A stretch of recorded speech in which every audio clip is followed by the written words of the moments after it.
The night was colder than any he'd felt in years.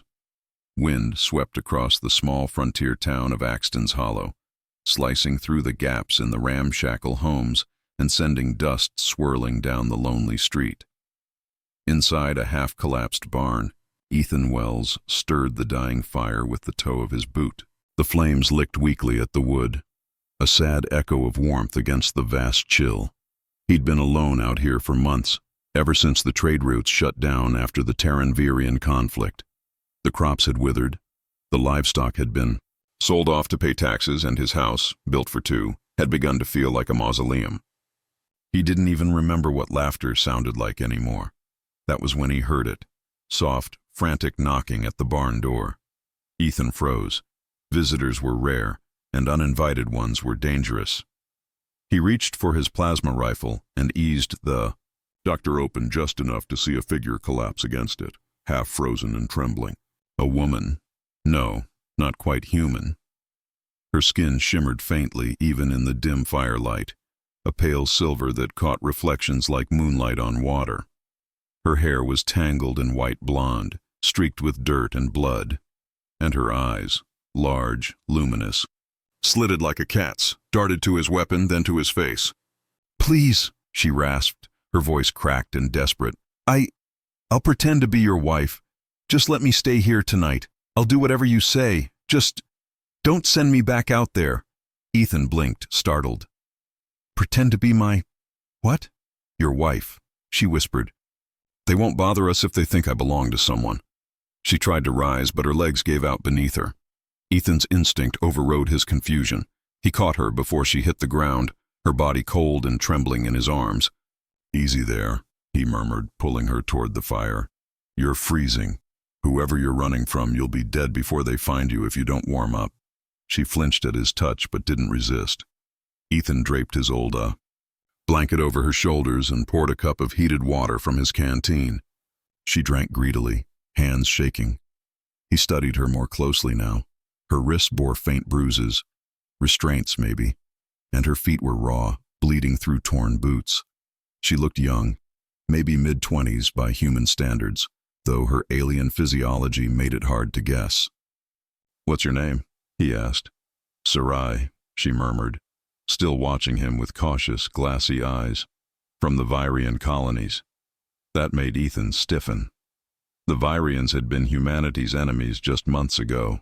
Their elegant, ethereal appearance hid a species known for their psychic talents and cunning. He'd fought in that war. He'd seen what they could do. Yet here she was, alone, injured, begging to pretend to be his wife for shelter. "What happened to you, Sarai?" he asked quietly. She hesitated, then with a shudder said, "I escaped. The soldiers who occupied my sector took prisoners. They said we were spoils. I ran. I've been running for 4 nights. Her voice broke. "They're still looking for me." Ethan clenched his jaw. He didn't need to ask who they were. Probably human mercenaries left behind after the armistice, men who didn't care about the peace treaty. He set the rifle aside. "You can stay here tonight. I don't care what you pretend to be. No one's going to hurt you while I'm here." Sarai looked up sharply, disbelief flickering across her face. "You'd risk trouble for a Virian?" He shrugged. "I'd risk trouble for anyone freezing to death on my doorstep." For a long time, she said nothing, just sat there staring into the flames, the orange glow flickering over her alien features. Then, in a whisper so faint he barely heard it, she said, "Thank you." The next morning, the frost still clung to the edges of the window panes. Ethan cooked what little food he had left, cornbread and dried beans, and watched Sarai devour it as though she hadn't eaten in days. She was different in daylight, less fragile, more alert. Her eyes followed every sound, every shadow outside the barn. She was afraid. "You can stay as long as you need," Ethan said finally, setting his cup down. "No one comes out this way but traders, and they haven't been around in months." Her eyes flicked up to him. "You mean that?" "I don't say things I don't mean." She hesitated, then smiled faintly, an awkward, uncertain expression, as though she hadn't smiled in a long time. "I don't know what I can offer you," she said. If you need me to keep pretending, I can do that. If anyone comes, I'll say I'm your wife." He laughed under his breath. "You don't need to pretend anymore, Sarai. Nobody's checking." But over the next few days she did pretend, setting the table, tidying the old house, humming softly when she thought he wasn't listening. It wasn't a performance anymore. It was survival. And slowly, it began to feel real. Ethan found himself watching her when she thought he wasn't looking. The way her silver hair glowed in the morning sun, the careful grace of her movements. The loneliness in his chest began to ease. Then came the night the soldiers arrived. Ethan heard the engines before he saw the lights. 3 armored rovers rolling down the hill toward his property. Sarai froze. "They found me." Ethan cursed under his breath. He grabbed his rifle, checked the charge, and moved to the window. "Stay behind me," he said, but Sarai caught his sleeve, her voice urgent. "You can't fight them all." He looked at her, really looked at her, and saw not fear but sorrow in her eyes. She'd accepted that she might have to die tonight.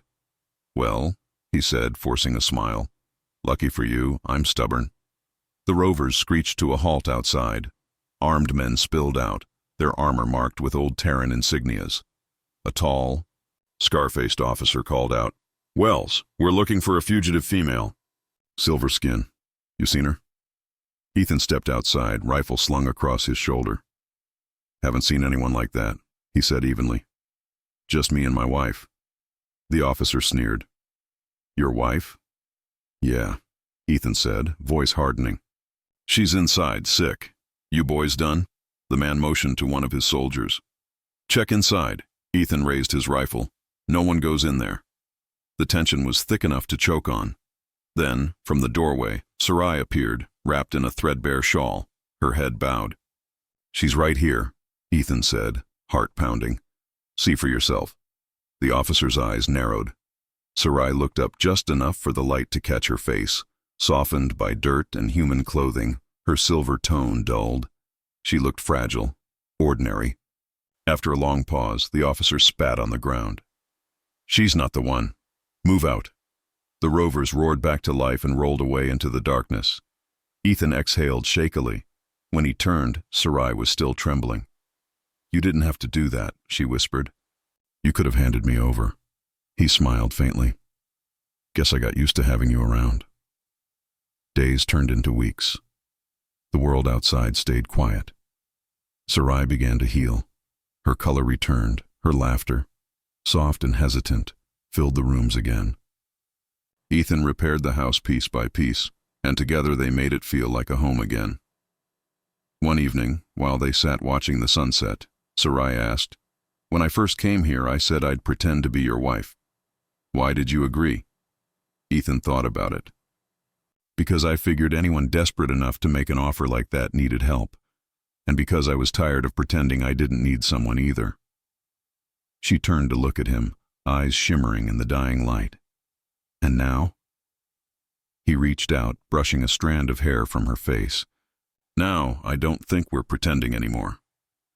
Sarai's lips parted, and for the first time since she arrived, her eyes filled with tears, not from fear, but from relief. She leaned against him, and he wrapped his arm around her shoulders, feeling the quiet rhythm of her breathing. Winter melted into spring. Word spread that the border had opened again, that the Vyrian refugees were being offered safe passage home. One morning, a messenger came with a ship manifest bearing Sarai's name. "You can go home," Ethan said softly. "You don't have to stay here anymore." Sarai stood by the doorway, clutching the paper. "Home," she echoed. "After everything that happened, I don't even know what that means anymore." He tried to smile. "You'll figure it out. You're strong." She looked at him for a long time, searching his face. "You want me to go?" Ethan's throat tightened. "I want you to be safe." There was a silence between them, heavy, aching, unspoken. Then she stepped closer and placed the paper on the table. "My home," she said, her voice steady now, "is wherever I'm wanted." And when she looked up at him again, Ethan finally understood. She wasn't asking for permission to stay. She was choosing to. He reached out, took her hand, and this time there was no pretense left.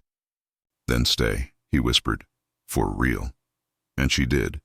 Together, they rebuilt everything the war had taken. Two lost souls who had once pretended to belong and found that they truly did.